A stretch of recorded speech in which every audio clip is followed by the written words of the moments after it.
Good morning. Welcome back for our second panel of the day. We've had wonderful speakers, and you're going to hear some more illustrious speakers today. My name is Joy Downs-Young. I am a certified diabetes educator and a clinical research coordinator in the Department of Learning and Health Sciences at the medical school here.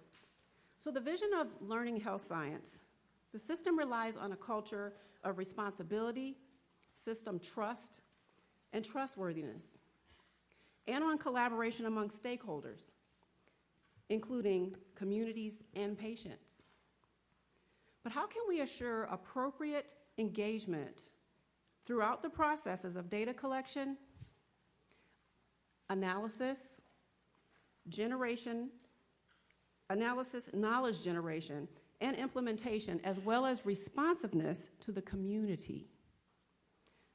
I'm really privileged to be able to introduce our speakers. These panelists share expertise in understanding the social relationships that underlie the culture of medicine and the practices of health research enterprise.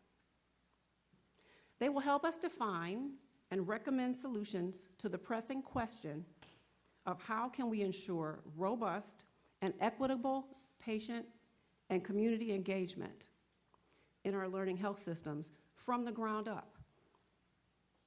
Our first speaker is Dr. Charles Bosk from the University of Pennsylvania.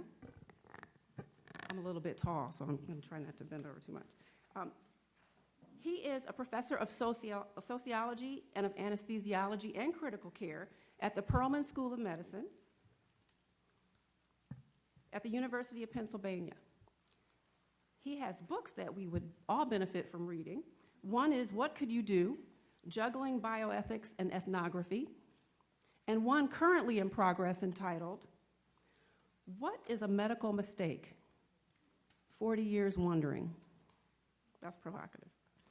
Dr. Bosk is a senior fellow of the Leonard Davis Institute of Health Economics and was elected to the National Academy of Medicine in 2013. Our second speaker is Dr. Richard Sharp. He is a director of the Biomedical Ethics Program at the Mayo Clinic. Prior to joining Mayo, he was the director of bioethics research at Cleveland Clinic and co-director of the bioethics of the Center for Genetic Research on Ethics and Law at Case Western Reserve University. Dr. Sharp has served on advisory committees for the National Institute of Health, the Institute of Medicine, the American College of Medical Genetics and Genomics, and the U.S. Environmental Protection Agency. Our third speaker is Dr. Kent Key. He is the director of the Office of Community Scholars and Partnerships at Michigan State College of Human Medicine in the Division of Public Health. Dr. Key is the Executive Deputy Director of Community-Based Organization Partners, an umbrella organization of more than 40 Flint community-based organizations. Immediately following the Flint disaster in 2016, Dr. Key and his colleagues brokered a collaborative effort among MSU, U of M, and the community-based organization partners to form the Healthy Flint Research Coordinating Center, where he is the core director. Joining Dr. Key is Ms. E. Yvonne Lewis, who is the founder and CEO of the National Center for African American Health Consciousness and co-director of the Healthy Flint Research Coordinating Center with Dr. Key. Ms. Lewis is also outreach director for the nonprofit Genesee Health Plan and is currently the chair of the board for the directors of the Genesee Community Health Center, federally qualified health center, as well as a member of other community-based organizations and advisory councils. She was previously the executive director of both the Universal Kidney Foundation and Faith Access to Community Economic Development.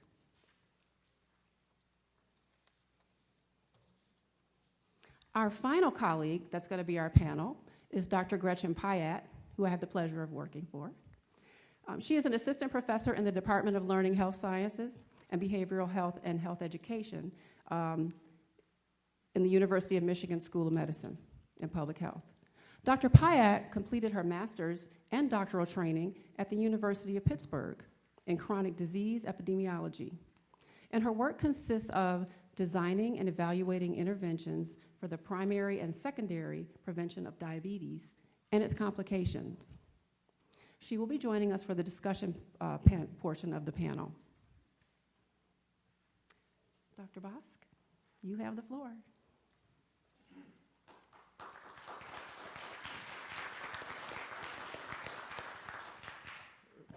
Thanks for the generous introduction. I know a lot of you are wondering how a sociologist gets to be a member of the Department of Anesthesiology and Critical Care. It turns out I have a remarkable ability to transform or to turn rooms of 18 to 22-year-olds. The sound of my voice puts them to sleep. And so far as we know, there aren't the complications of other forms of anesthesia. I have nothing to disclaim other than I'm not going to talk about engagement. I thought I was when I was asked to speak. I'm actually going to talk more about what I think is a sloppiness and a looseness in speaking about systems. Speaking about learning health systems is a kind of horse I've been riding since the IOM report. I'm just going to shift some of the words I usually use when we talk about mistakes to now talking about learning. I have, by way of introduction, spent the last 5 years, or between 2011 and 2015, on an ARC-funded, as the ethnographer on an ARC-funded attempt to reduce surgical complications in 37 states, 2 countries, and 200 and some hospitals. That would seem to me to be a large effort at both quality improvement and learning, and it did not, well, it didn't, how shall I say, revitalize my faith in either systems or learning. Let's start with the National Academy of Medicine's definition. A learning health system is one in which science, informatics, incentives, and culture are aligned with continuous improvement and innovation, with best practices seamlessly embedded in the delivery process and new knowledge captured as an integral byproduct of the delivery experience. I think another way of saying that is that learning health systems are mythical beasts that apply best practices when they're known, their best guesses when they are not, and their best efforts to resolve uncertainty through sound clinical science. Problem being that we're not really sure what the rules for sound clinical science are, as we learned from the support study. A learning health system needs to keep inventing new sciences and bringing on new experts just to keep learning. I've often wondered, why do we need implementation science? I mean, exactly what is implementation science, and why isn't it actually implementation practice? Why do we need translational science? Don't people read the journals? And I mean, why do they need somebody to translate the journals? What in general is the place of organizational science, and who created it, and what makes you an expert in it? How is cognitive science at the individual level connected to organizational behavior at, I dare say, the organizational level?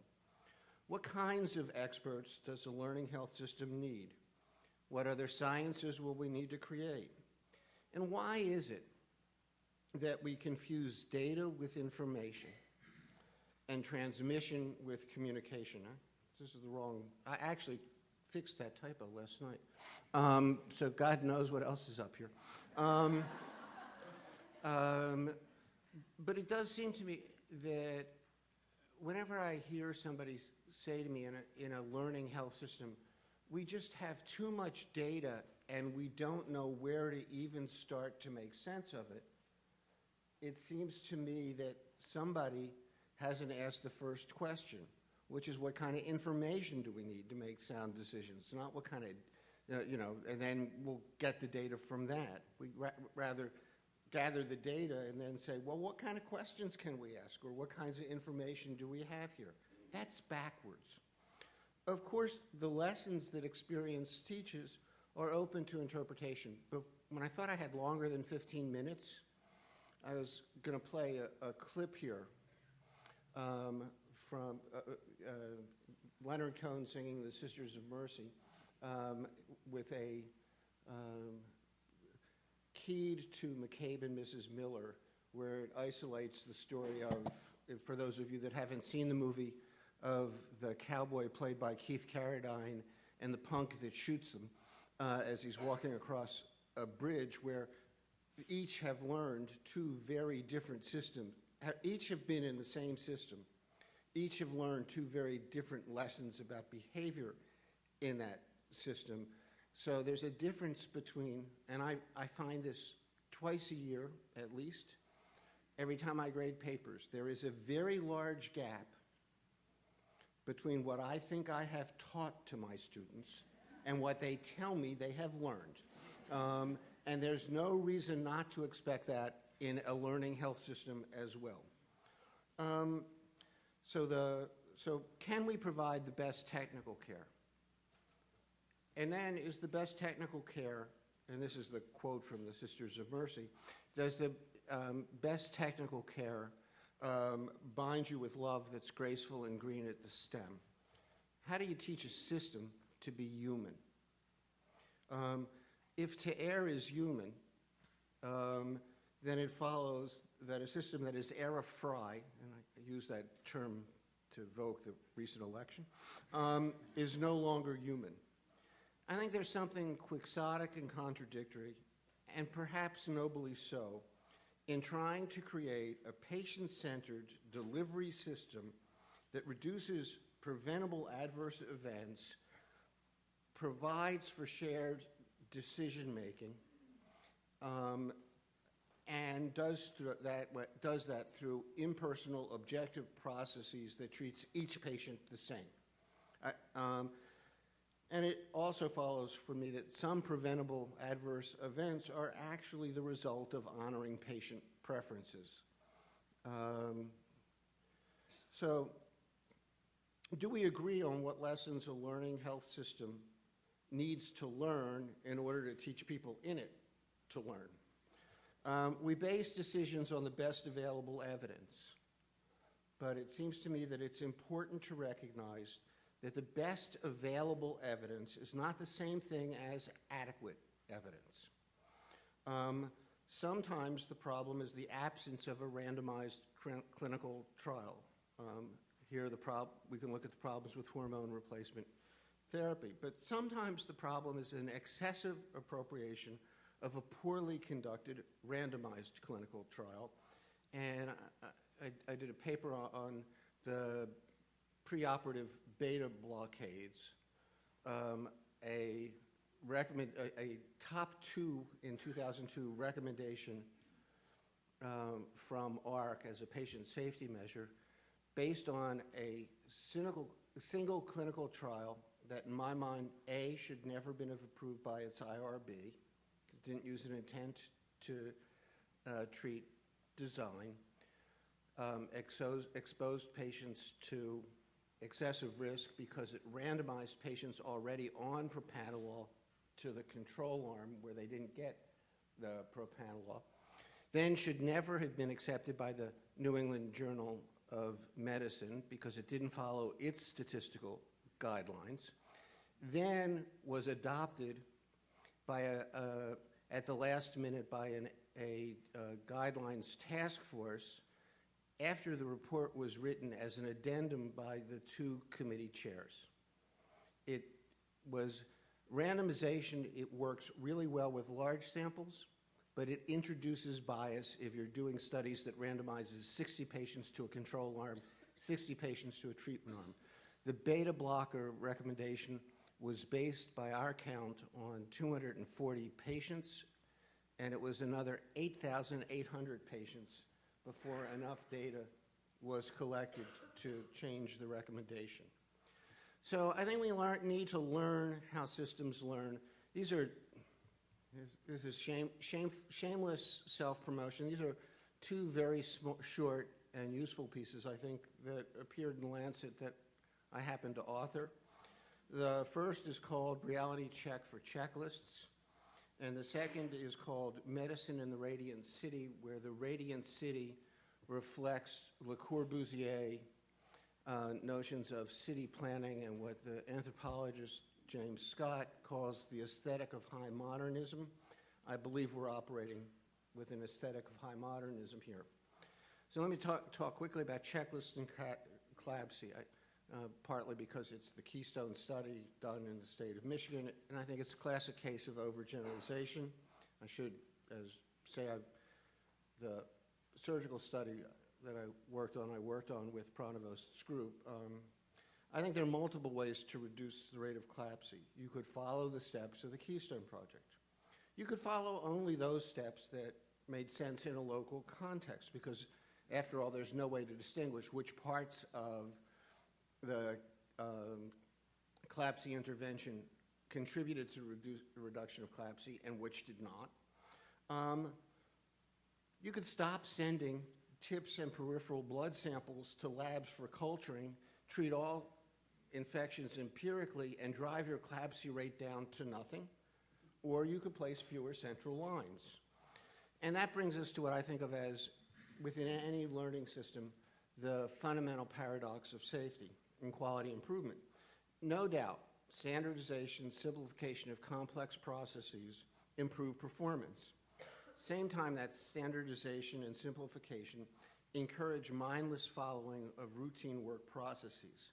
Mindless following of routines creates conditions that are conducive to a loss of situational awareness, and a loss of situational awareness increases the likelihood of mistakes. So the better you train your people to follow routines, you need to also build in, and also while you're following those routines, think occasionally. So designed or planned social order, which it seems to me is what learning health systems are about, is schematic. It ignores essential features of any real functioning social order. This is the product of German scientific forestry, okay? German scientific forestry was adopted to make calculable the yields of wood in the king's forests, or the prince's forest. I forget what year it was, so I forget whether Germany was yet a state and whatever. But I want to ask a couple of questions. In the scientific forest, it's quite easy to see the trees, but where is the forest?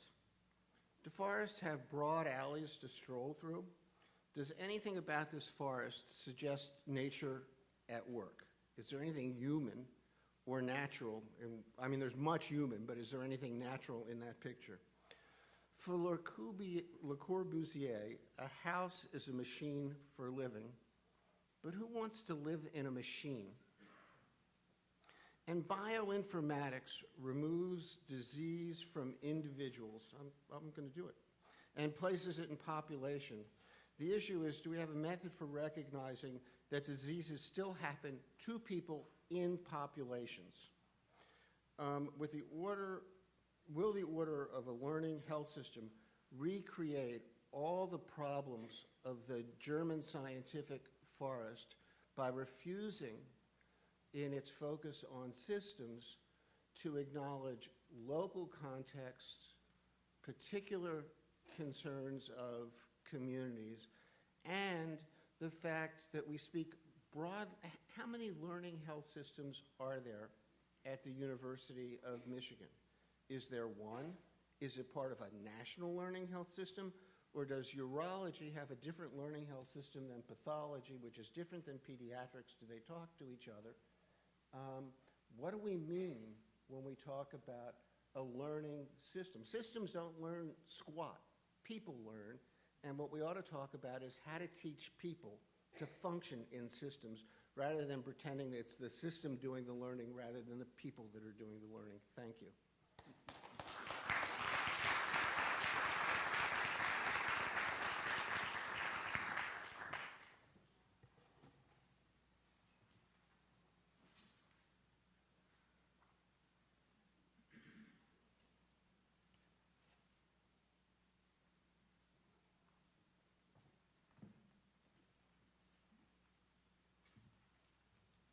Well, thank you, and thank you for the introduction earlier. I very much appreciate that and appreciate the opportunity to be here, though I always feel a little uncomfortable when I visit the campus as a Michigan State alumnus. I feel a little awkward. I wonder if something bad's going to happen to me here. So I had nothing to do with anything that happened in football last year. I won't even go there today. So appreciate the opportunity, and my talk's going to be really quite different. I am going to talk a little bit about engagement and no financial relationships to disclose.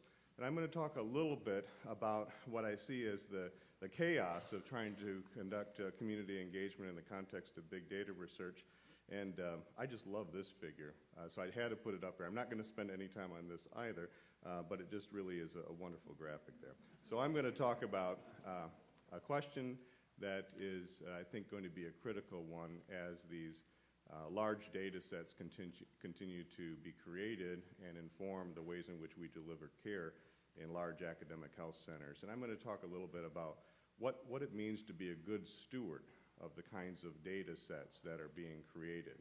And in that context, I think some element of that answer to that question is going to have to include a commitment to trying to engage members of our local communities in dialogue about appropriate use of those data sets. And here, in this regard, I think there's a lot of lessons that we might learn from experiences that have been established in the context of large DNA biobanks.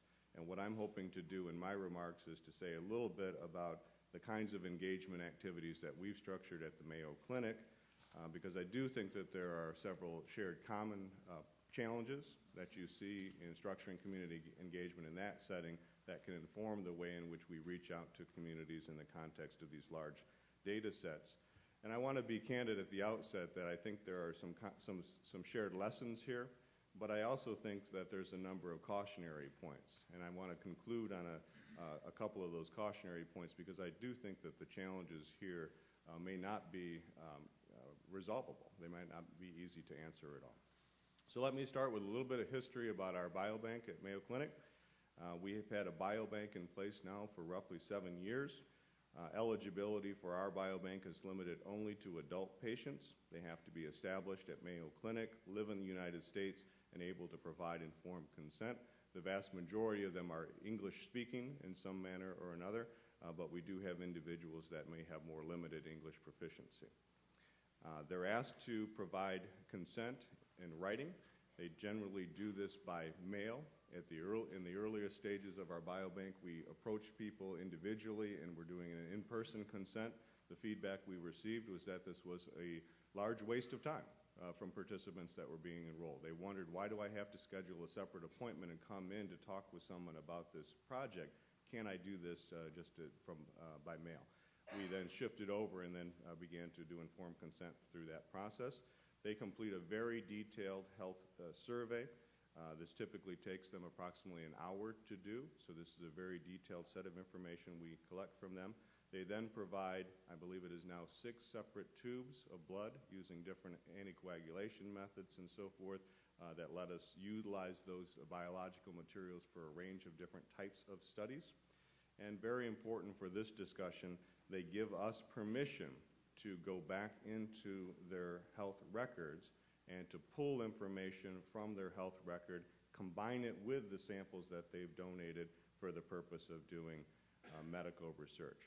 We do provide an option for future contacts, and many investigators ask permission from us to contact those individuals. The biobank then reaches out on behalf of the investigator, so no one gets that information directly until a participant essentially consents into that secondary study that's being done. We also then follow up with them periodically and collect additional data. So in many ways, you can see here elements of a learning health system in a small scale reflected in the project that we have here. As of the end of June of this year, We have approximately 55,000 people who've enrolled in the biobank. The gap here is that many of them have consented but not yet completed either the phlebotomy or the survey associated with the work. Many of those individuals are older individuals that have been established patients at Mayo Clinic for some time. And in terms of the national dispersion of our sample, as you might imagine, many of these folks are coming from the upper Midwest, shown in the darkened colors here, but our catchment area is actually a national catchment at Mayo Clinic, and so we do include large numbers of patients that are coming from other parts of the country as well. The individuals, as I mentioned, are often established patients, and in terms of the overall length of the electronic health record associated with these patients, the median is well over 15 years. And so this becomes an incredibly useful resource for us as we're thinking about the kinds of medical studies that would be enabled by this. If we want to know about the status of women who've had breast cancer but their primary cancer was 10 years ago, we can actually identify a cohort of individuals like that without having to essentially screen very large numbers of individuals. And I think we've tried to take advantage of that aspect of our biobank in the studies that we focused on. So in the context of a large collection like this, established over many years, there are several challenges I want to mention that I think are especially apt here. One of which has to do with the practicality of structuring community engagement. So if you think about that map that I just showed a moment ago, if we wanted to organize a group of individuals to come together and talk about a new research study that's being done, how would we do that? Right? We have people from all over the country. We could surely structure some sort of online process for that, but that's not going to create the kind of dynamic that we normally think of when we're talking about a robust community engagement process that might involve dialogue and extended interactions and people learning about that research study and providing an informed perspective back to us. So I think as these collections become larger and larger, the challenges of structuring and engagement become more difficult. How do we engage these folks not just over time, but over large geographic distance? And lastly, there's the challenge of scope of consent, something that I know the afternoon panel is going to talk a little bit about. But in the context of our biobank, we really had to ask this question: how do we deal with the issue of the specificity of the permissions that we're seeking, when a part of the permission that we were seeking was ongoing access to their electronic health record? So if I say today, I'm okay giving you a blood sample, I'm okay signing this consent form, and I recognize that you're going to pull out of my health record all sorts of information that might be relevant to a study that you're doing. And next year, I develop schizophrenia, and a condition that I might consider to be highly stigmatizing. That might completely change the way in which I might think about your access to my health record. If I were asked again a year from now, I might very well say no, because of the fact that now there's information in there that I'm more concerned about. So how do we manage the fact that it's not just our capacity to do research studies that's changing, it's not just our understanding of disease that's changing, but it's my condition as a participant in these collections that's changing as well. And situationally, my assessment of the risks and benefits of participation can change dramatically over time. So I don't think there's a straightforward answer to that, and there have been many things that have been proposed. There's been proposals that we go back and renew consent when we anticipate that there may be some controversy or some unanticipated risks. Proposals to make certain types of studies subject to a lower bar for consent and so forth. But what we did instead, recognizing this key tension between allowing individuals to enroll in these kinds of collections at large volume, right, knowing that you have to have a certain generic process here, but also wanting to protect them against the kinds of harms that I was just mentioning a moment ago, what we did is we established an oversight structure that involved community advisory boards. And so for us, we see our community advisory board network not as about identifying unmet community needs and trying to tailor the research we do to meeting those needs, but we see it as a governance structure, as an oversight or a stewardship mechanism. In addition, since many biobanks have been criticized or specific concerns have been raised about biobanks, we see this as a mechanism for addressing some of those specific concerns. So for example, is it appropriate to use materials in our collection for commercial purposes? That was something that we anticipated could come up, but initially we restricted the use of our materials only to Mayo Clinic investigators. Over time, as the collection has grown, we've had a number of overtures from companies who are interested in partnering with us. We were able to take that issue to our group of advisors and get input on that. In fact, in that setting, it required a great deal of education about how monies flow in the context of research studies. And what we did, among other things, was we asked them to sign a non-disclosure agreement, which allowed us to share the details of our budget at a very granular level with them, to share details of various business plans that had been proposed and various relationships that had been discussed in the context of specific companies. And so it is possible, I think, to use these kinds of advisory mechanisms to explore very complex and controversial issues once they're established. Other things that we've talked about had to do with data ownership and transfer of ownership to other entities, pooling those data into national collections, for example, and so forth. So with regard to how we think about ethical stewardship in the context of our biobank, we think minimally that any mechanism that's set up to sort of involve members of the community ought to consider how to minimize the risks associated with participation in these collections, how to ensure good alignment between the goals of the research that you're conducting and the intent of the individual sample donors. Similarly, alignment of community goals and interests with the work that we're facilitating, and promoting transparency with regard to sample usage. And this is probably, in my opinion, the area where there's the greatest amount of lesson to be learned for learning health systems, right? The controversies that have been associated with biological sample collections, the Henrietta Lacks story, the Havasupai controversy, and so forth, at the end of the day are controversies that are rooted in a lack of transparency, that a community or a family or an individual is finding out secondhand that materials that they donated with one intention in mind actually ended up being used for a very different purpose. And so I think that ethical stewardship demands a commitment to transparency, and that informed consent is a very poor mechanism for trying to achieve that particular goal. Instead, what we need to do is we need to structure these advisory networks, community engagement activities that better facilitate disclosure to communities. So let me just end with a couple quick comments related to our advisory board network. We've had an advisory board in Rochester, Minnesota now since 2010. That board meets 5 to 6 times per year. It's advised us on a whole variety of different topics, including some of the ones that I was just mentioning, but also including things like whether or not our collection should do whole genome sequencing on the 55,000 samples that we have. And if we did that, how would we make decisions about offering selective results back to those individuals? Our network is expanded now beyond Rochester to include groups in Florida and Arizona, where there's also large collection activities taking place. The group that meets in Arizona is actually connected to a federally qualified health center called Mountain Park Healthcare, and the majority of the patients that they serve in that context are Spanish-speaking individuals that receive their care in the context of this free clinic network. And so in that context, we have a very different set of concerns that are coming from the community, and our network is nicely positioned to be able to have that dialogue as well. I think there's lots of value. Again, I'm not going to go through this slide because I think most of the folks in this room would readily appreciate that.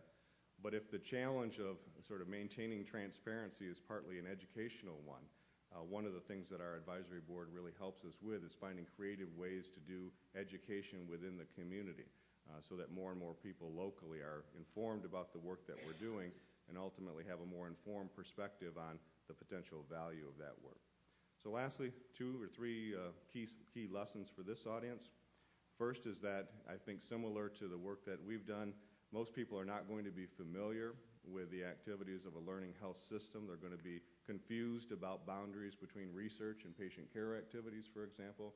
These distinctions that we draw between quality improvement and clinical research are not going to be distinctions that are going to matter to most lay people.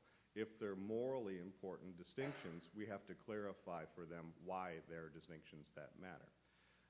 Communities are inherently pluralistic. When we talk about representation of individuals from the community on our board, we often struggle to flesh out what exactly does that mean.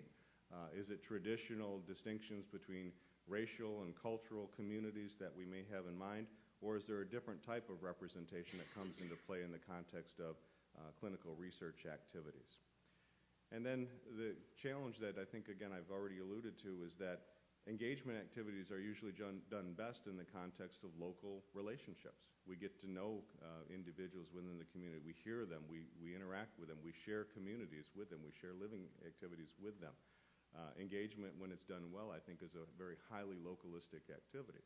But learning health systems are going to pool data across very large networks of providers, right?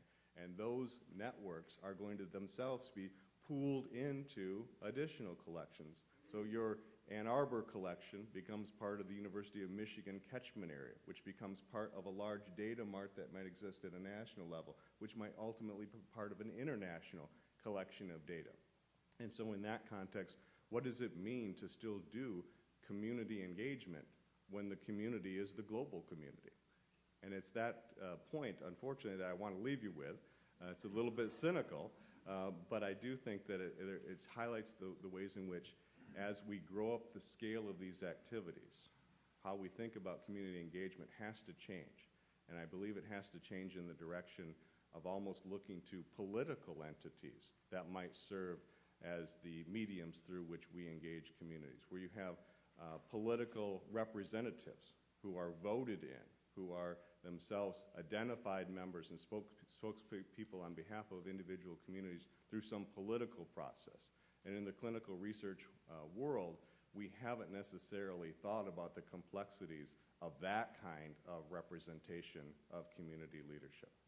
So I'll leave you on that point. Thank you.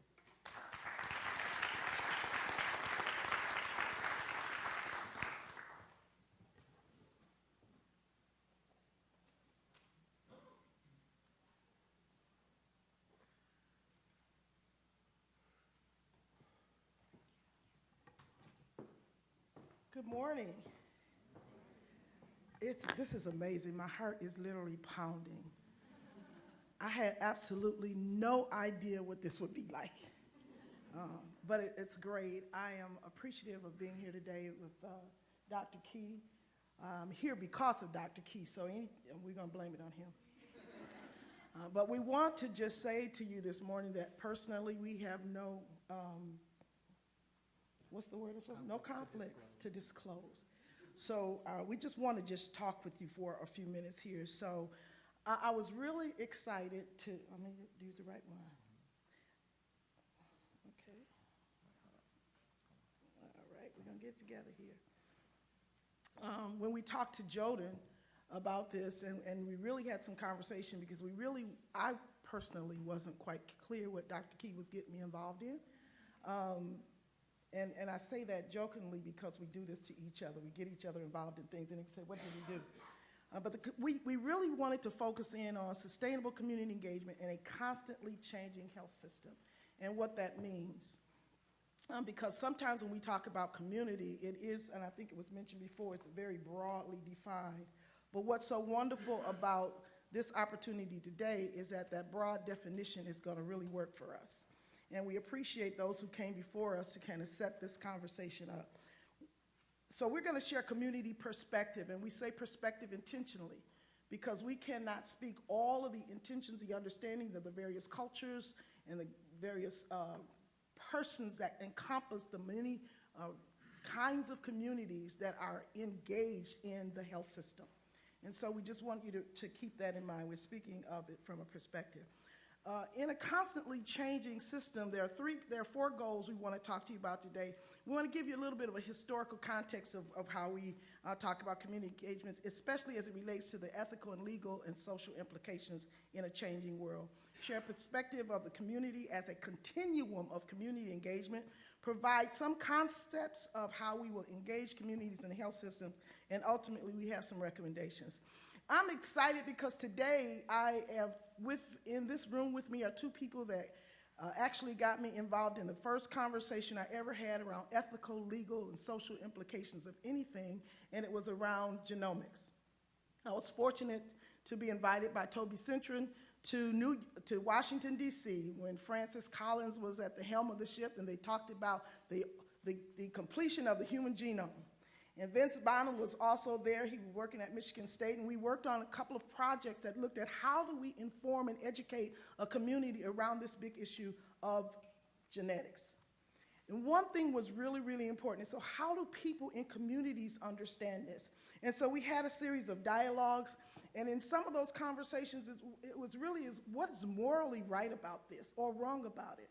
What's legally right or wrong about it? And how does that impact me as an individual, my family, and those who I live, work, worship, and play with? We had a number of projects. One of them included a genetics education among African Americans and Latino Hispanics. And what does that mean? Because there are different cultural contexts within which these things play out. And how do we give consideration to those conversations? And then it expanded. We were part of a national community committee for the Prevention Research Centers. And we talked about this at a national level across communities, 30 different communities across the nation that were part of the Prevention Research Centers. And that led to the community members themselves saying, what do we do and how do we help inform communities? So there were several regions that did educational programs. And so there was one hosted in the Midwest region by community, for community, with national involvement.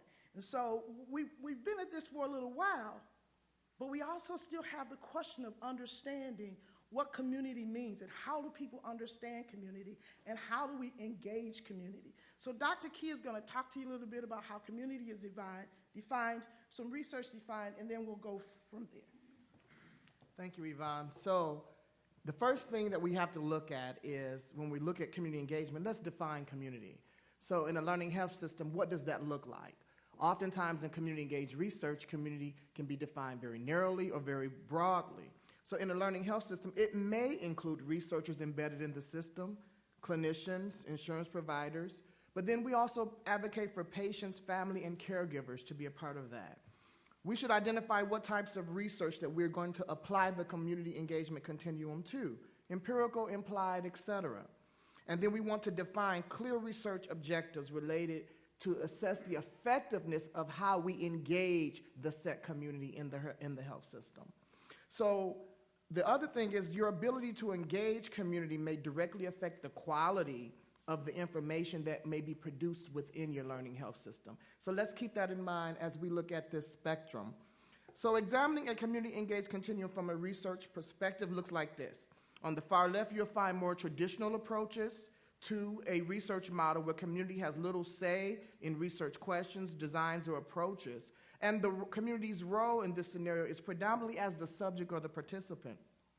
In an academically driven scenario, you may have a little bit more involvement with community. Maybe you have a CAB or an advisory board, but it's not necessarily placed in the community, and most of the time the community may respond to surveys or research models like that, but it's not really inclusive fully of the community. Then when we move forward towards a more community-placed engagement, we see community advisory boards more involved, a little bit more discussion around the research project, and then they're actually placed somewhere in the local vicinity of the community. So it's not necessarily a phone survey or an online survey, but actually people are communing within the context of the physical geographic location of a community. Then we have a community partner research where community is derived from a partnership between the community and the researcher. And at this point, the community has input in research, possibly may have a little suggestions around the design, but in most cases not involved in the other critical phases of the research, such as the data analysis and the dissemination of the findings and the translation of the findings, which is also key. Finally, near the right of the spectrum where we kind of talk about community-based participatory research, it's a point where engagement with community is involved in all phases of the research process. That includes setting the agenda for the research project, identifying the research question, the approach, and the design, but also in the co-ownership of the data, translation, and of the findings. Now, I'm not inferring that this endpoint on this continuum will be fully applicable to a learning health system, yet the possibility is there. Consider the benefit of a learning health system where full community engagement at all levels and at all points of engagement. What would that learning health system look like? Every place where a patient, a family member, or a caregiver interacts is a point of engagement within the learning health system. Thus, it is important to engage community at all levels. So there are some benefits specifically for community engagement as we try to apply them to a learning health system. There's research questions and learning objectives that are more relevant and meaningful, enhanced system design and delivery that are culturally appropriate, building the capacity of both individuals within the academic sphere and in the community partners, increasing likelihood that research results are translated and disseminated to participants, but most of all to members of the community, and then foster shared commitment that can lead to implementation. So what are some connections for us? Now, one of the things that's critical, we found very, very critical in engaging community is to be sure that we define things. We all have heard words that we really think we understand and we have a definition for, and we go to a meeting like this and we learn something totally different. So I wanted to just take a moment to talk about this in the context of my experience as a community member going out to work to engage healthcare providers. So I was working at a nonprofit community organization as a foundation looking at chronic kidney disease, and I went to talk to one of our healthcare providers, and I asked them about partnering with us. And so they said, well, do you know anything about meaningful use? I knew I was set up. So I honestly said, no, have no idea. So it's important to define the term. So I just put this definition here because I'm sure you probably already know it, but I needed to understand what did meaningful use mean. Now, I really simplified it and said it simply means taking all of this electronic information that the government had paid some institutions for and making sure that it had value to the patients or those who were being provided the service. So I had to make it real simple for myself. So then, this whole notion of the electronic health record, what does that mean? It's a digital version of patient's chart on a piece of paper. Now, you may know what that means, but when I come into your office and you're giving it to me, I may have absolutely no idea what that means. So then the electronic medical record. So what does that mean? Tracks what's happening to you over time. So how does that translate into what it means for me? Continuous quality improvement, research, evaluation. All of these things are important, and you know about them. I have no idea what you may be talking about. So I did this. So let's team up and have a team approach to addressing this. And if I can do this very, very quickly, this gets really confusing sometimes to people. If I had my preference, I would have 3 more triangles with each one, and that would probably be very confusing. Why would I do that? Because there are roles for the patient in this process. There are roles for the provider in this process, and there's also a role for the information. So if we could just take this right quickly, and you see these arrows are going back and forth. So the patient at this point is a community. And if we say this is going to be a learning system and the community is going to have involvement, what's the conversation? Uh-oh. Oh, go back. Uh-oh. Keep talking. Let me keep talking. You work that. Okay. So what's the connection between the patient or that community and that provider as it relates to the electronic medical record? Am I really being informed about what that is and how it can, what does it mean to me? And if you're listening to what it means to me, and then you're translating it into how it can improve that record, then there is some triangulation between the meaningful use of that electronic medical record, the electronic health record, and what happens in the life of that patient. And that's a continuous process. Then we jump over to the other side, continuous quality improvement, doing that all the time. But this suggests, from the research perspective, typically we do research and we wait to the end, we evaluate it, hurrah, we've got something, let's go do it. This suggests that as the research is going on, if in fact there is something that will improve what's happening in my life or the life of the community, let's evaluate it at that point and make some course corrections.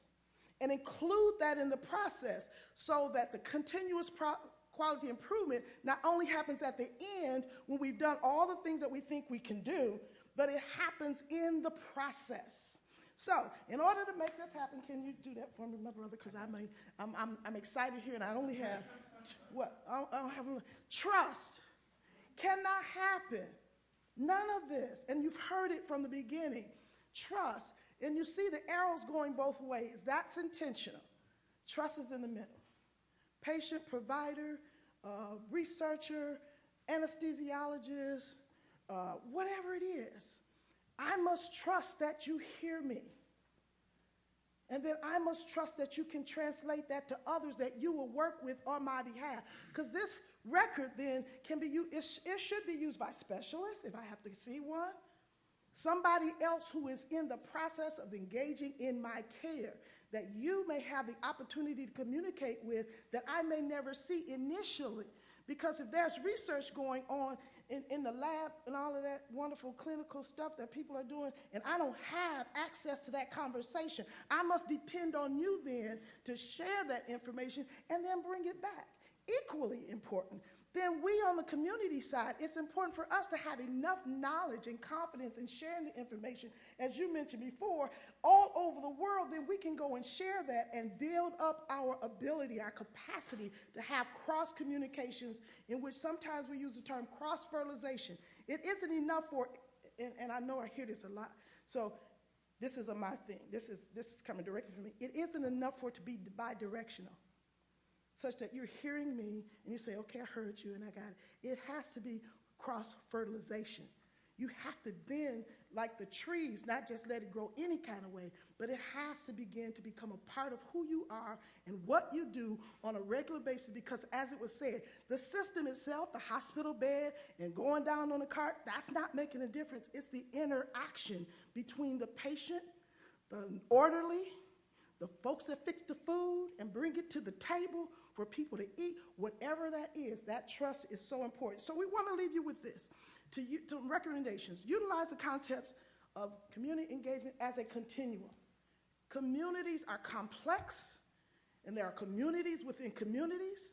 There's cultural contexts, even within ethnic communities, that create changes in the environment of how things are communicated. So we want to identify ways to include the patient or the community at every possible level. That means as you're doing your work, you have to determine, and my time is up, how you can do that. It's a thoughtful process. Inform and advise the patient of their options and opportunities to be included, provide education. You can read the rest of these. The bottom line is we have to communicate effectively. We have to trust that communication and be aware that there are differences even within the context of that communication, and how do we make it work. Thank you.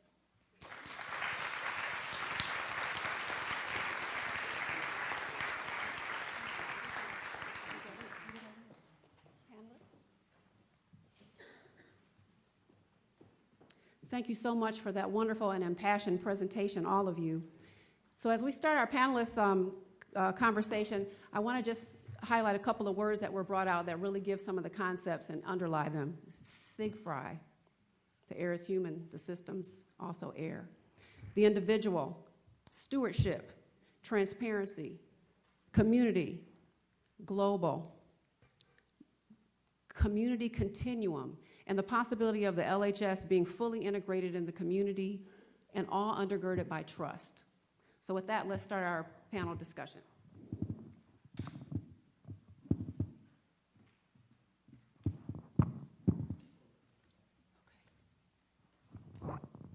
So what I'd like to start with is, and this is to all of you on the panel, what's the first step? What is the first step to beginning community engagement so that it's a robust engagement to make the system as effective as possible for the community? That may be starting at the bedside, it might be out in the community, it might be at a committee meeting. I would say first recognize that there's value in the community's engagement, because if there's no recognition that there's value, even at the bedside, there'll never be a question. If I could echo that, quality improvement projects that are done within organizations ought to be done on problems that people in the organization feel are important, or else they won't be engaged.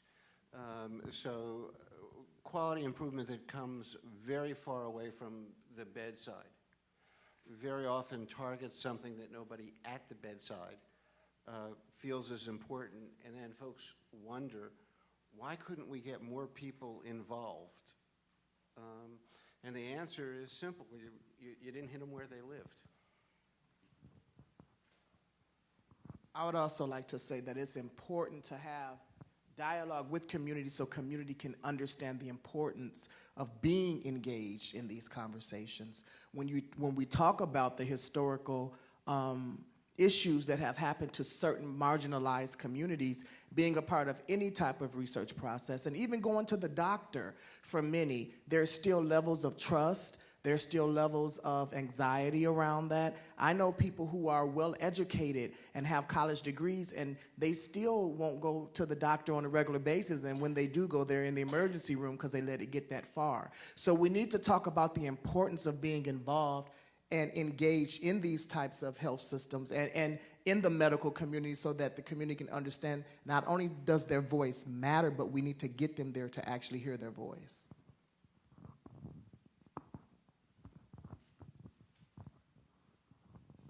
So I'd like to reiterate what the other panelists have said.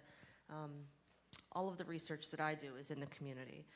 And the very first thing I would suggest, like what Dr. Key said, was that you have to talk to the people in the community. And I always tell, when I talk with them, I always make the point that I don't know your community. I don't live there. They're the ones that know the community. They're the ones that know what's important in the community.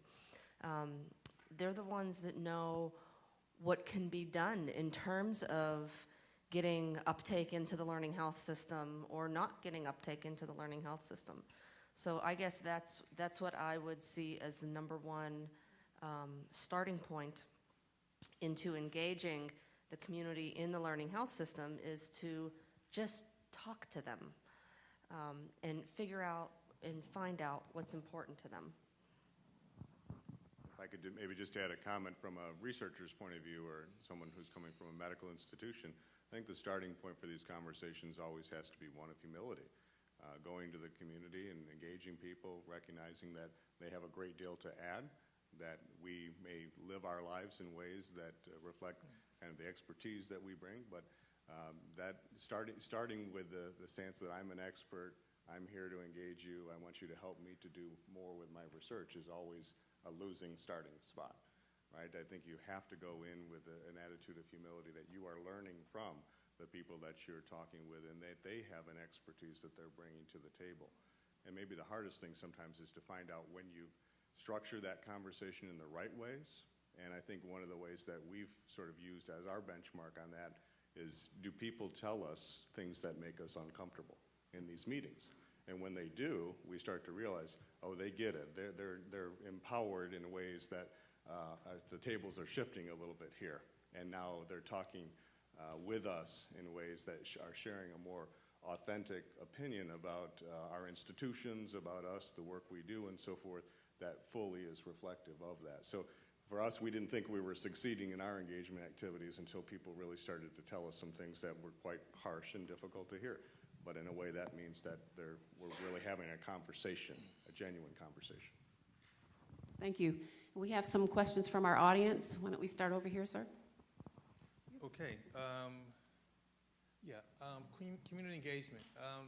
Interesting word. I was giving that some thought, and I was thinking, like, maybe who came up with that word community engagement? It must have been a guy, because I don't know too many women who wants to be engaged, right? And so with that said, I'm just wondering what comes after engagement, because that's all we hear, engagement. And so I'm just putting that out there to you guys.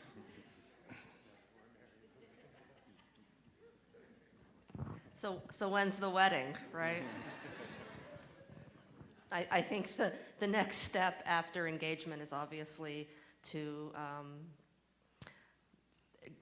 form partnerships. And, for lack of a better way to describe it, it's like, you are forming a partnership with these folks in the community. That's something, as a researcher here at U of M, I work in Flint, I work in Detroit, I work in Toledo, and sometimes those partnerships are formal, where there are signatures involved, and sometimes they're not formal. But I would say after you engage, you have to partner.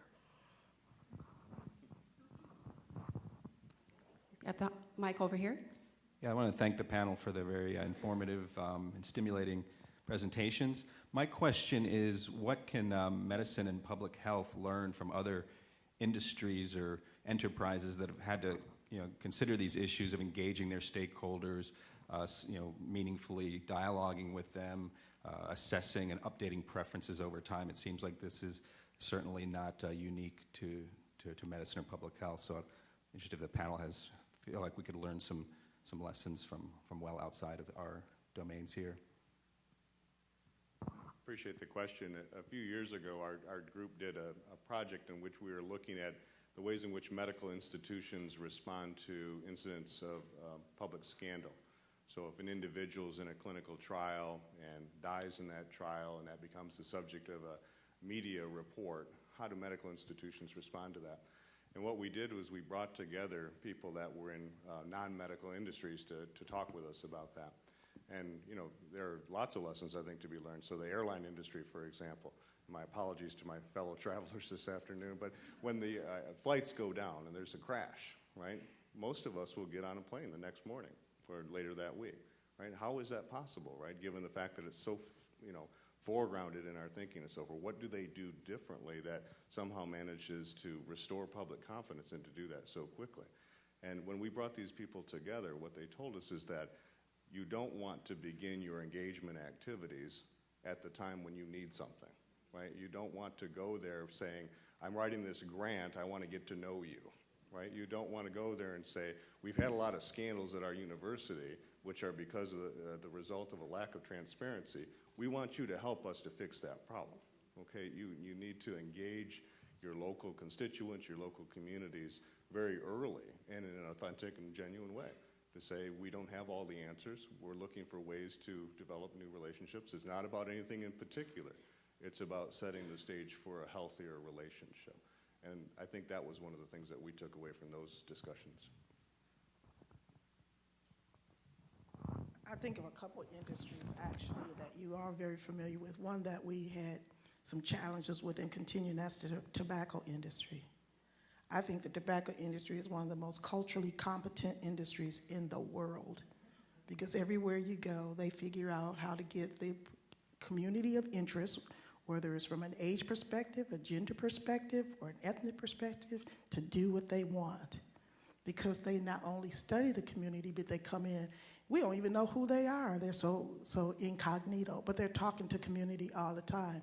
And the other industry is McDonald's. Everywhere you go, say, buy a Big Mac, right? You would think after all this time, everybody knows to buy a Big Mac, but do they discontinue their advertising? So one of the questions I've always asked is, why isn't the public health community engaging in that kind of work that continues to put forward in front of the people?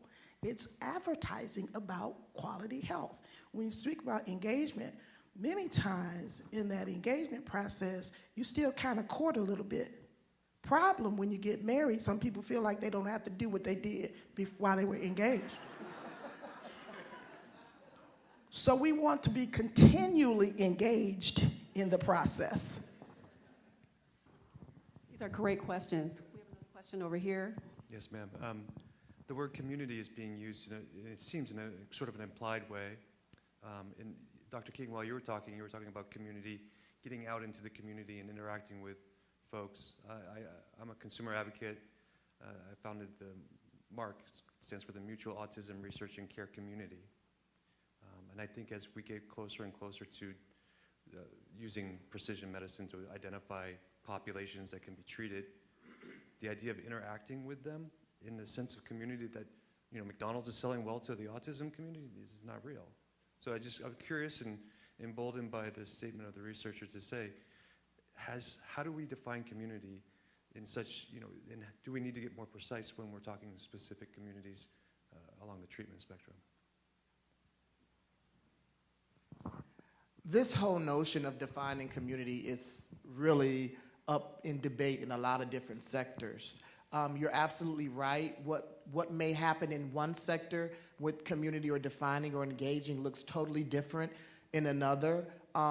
Most recently, I know with NCATS and with the IOM report, when it was reported that we were to use a more broadly definition of community, and even more marginalized community, traditionally in many areas or in many respects. When we talked about community, when it came to research, we talked about underrepresented, under-resourced, underprivileged communities, and now everyone's a community. There are communities of nurses, there are communities of pediatricians, and if you talk to a lot of grassroots residents, they feel like that shift has happened because more dollars were being earmarked for communities. So there are a lot of different perspectives on this, and I think right now we have to feel our way as we go because, like I said before, depending on what sector you're working in, you would have a different approach to that and a different strategy for your engaging of that particular set community.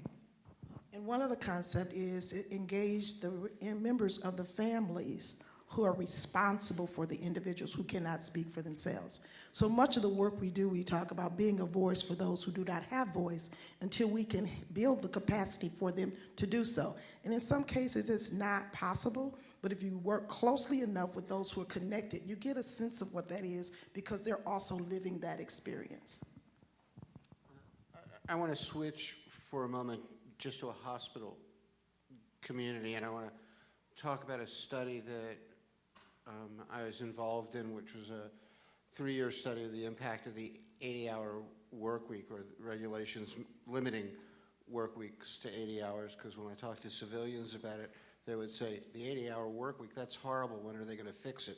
One of the things that we found was when we asked residents about the 80-hour, about how their work was affected, they would describe the system in the hospital as an opponent that kept them from getting their work done. From any outsider perspective, residents in a hospital are part of the hospital community. These residents felt outside of any system or community that was guiding their work. And so just now with virtual communities, symbolic communities, identity politics, internet communities, the defining community is a job I'm going to leave to some other sociologist, because it's just not, plausible. Thank you. Thank you to the panel for being here today. So Dr. Bosk, one of the last things you said was, how many learning health systems are there? And in 2 of the presentations, it said, I think there were slides that said learning health care systems. So I guess my question to the entire panel is, at what point do we start making the distinction that there are multiple health or learning health systems, or multiple systems within health that we need to start focusing on, such as learning health care and health in the community, or health prevention systems?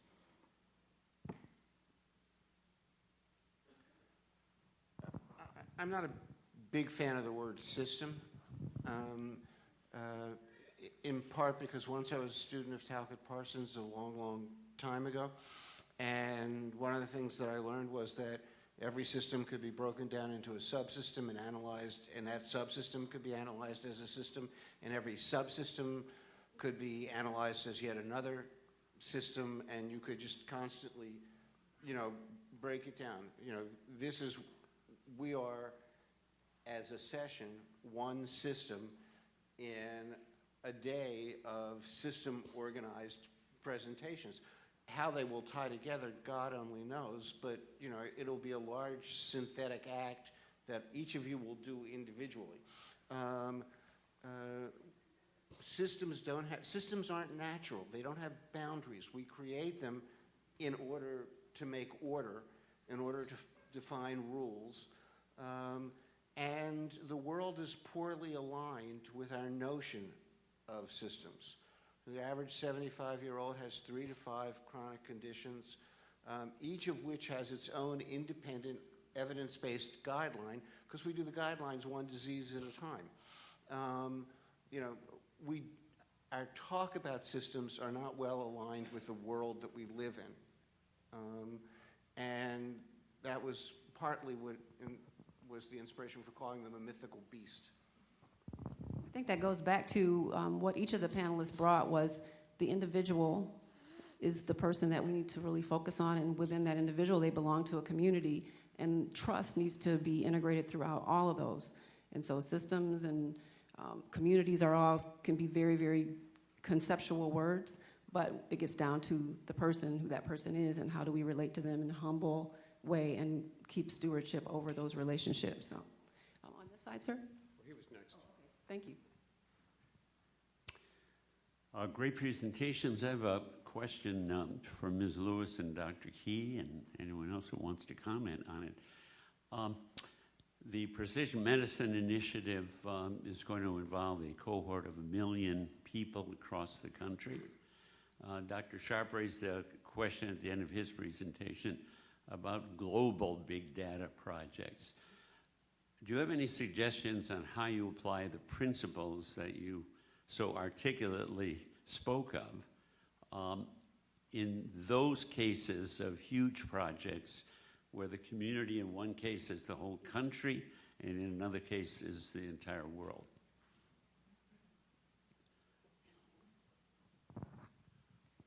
Well, we talked about that at the CTSA meeting. We were in a focus group around precision medicine, and we were having that dialogue.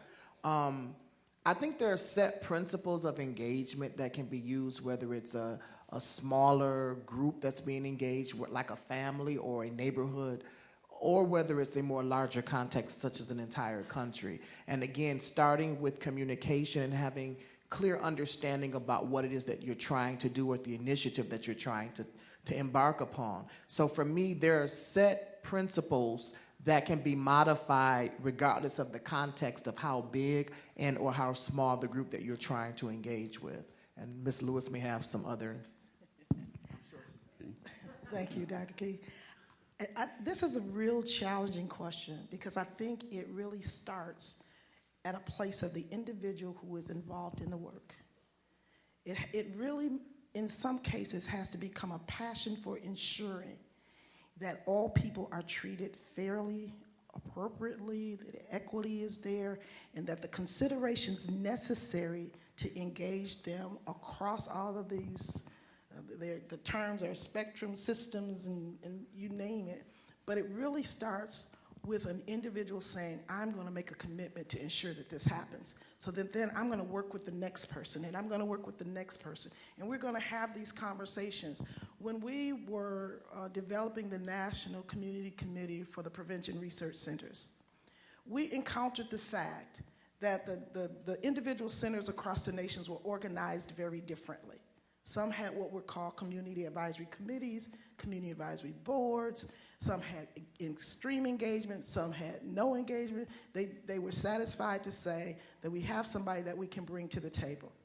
But when we brought all of those community members together and began to talk amongst ourselves and individually and collectively recognize the varying perspectives about what it meant to be community, it was at that point we began to string some threads across each of the conversations so that we could figure out how to ensure it wasn't just what we were doing in Flint or what was being done in St. Louis, but how do we collectively have a voice? And so we are really challenged right now because this is such a vast conversation and it's going so fast. And I think that's why we ended up with saying, how do you sustain community engagement in an ever-changing health system? It's going to be ever evolving. And I think it is incumbent upon those who have an interest in ensuring the quality of communities' health as a collective, our whole nation's health. It will require all of us to say, what can we do as an individual to make that happen and share that with others? Thank you. Really valuable meaning. One last question? Okay. Sir? To the extent that the learning health system depends on electronic medical records, the emperor has no clothes. So this goes to the question of trust. and big data and little data and a whole number of things. The reason I say that is that the number of mistakes in electronic medical records is frightening. The number of pregnant men and the number of women with prostate cancer and so on. And it's also a vehicle for fraud that the insurance industries are very concerned about.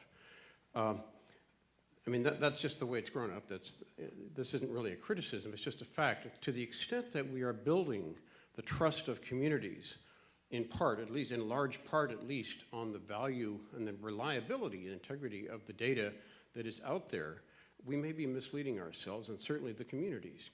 I guess my question to you, Dr. Sharp, since you've emphasized the use of all of your data, just one of the kinds of problems that applications like that I know come up with is that there are gaps in the data. And yet when you're trying to study the natural history of some disease, and if someone wasn't present but went outside of your system to have some major piece of work done, and it didn't matter, the data on all of that didn't come back into your system, it is simply wrong data. And you don't know what you don't know, and you know, so on. Anyway, to the extent there are, how can we build a learning health system that really is trusted if at its foundational core we haven't really done new efforts to try to build it on a solid foundation? That's a great question. It really is, and I guess I'm stuck with it. I think my reaction is that you're spot on, and that if we try to think about engagement activities in a compartmentalized way, and we say that for the sake of our research activities, we want to have a certain type of relationship with the communities that we serve. We want to engage them in talking about a learning health system. We fail to acknowledge that a lot of the community perceptions and experiences with an institution as big as the University of Michigan's healthcare system are not driven by particular research encounters, right? How the patients that are seen here view the University of Michigan is not often going to be a reflection of their research participation one way or the other. So I think there's a huge opportunity to leverage this kind of activity, the emergence of a learning healthcare system, to foster different types of engagements with your communities. Right? Use this as the jumping off point to talk about care activities, to talk about some of the educational activities, some of the public health initiatives that are coming out of the university. Don't limit your engagements just to engagements around the acceptability of proposals related to the creation of a learning health system. I think if we do that, I think you're selling yourself short, but we're also not recognizing the ways in which patients actually come to us and talk with us and have informed opinions about this institution. So more just a reaction, but I agree with the sentiment of your question for sure. Thank you. Thank you to all of you for your great questions and to our panelists for the wonderful conversation. Feel free to join us for lunch. We're going to be meeting across the hall in seminar rooms A, B, and C. There are 2 food lines, so please don't all get into the same one. Our speakers will each be assigned a different table, so you can sit with the speaker that you would like to engage a little bit more. If you can't join us for lunch, please make sure that you sign up for the mailing list at the registration table and turn in your waiver, your survey, and your badge. And we'll see you back at 12:30. Thank you. We didn't get a chance to meet. Oh, hi, Dr. Sharp.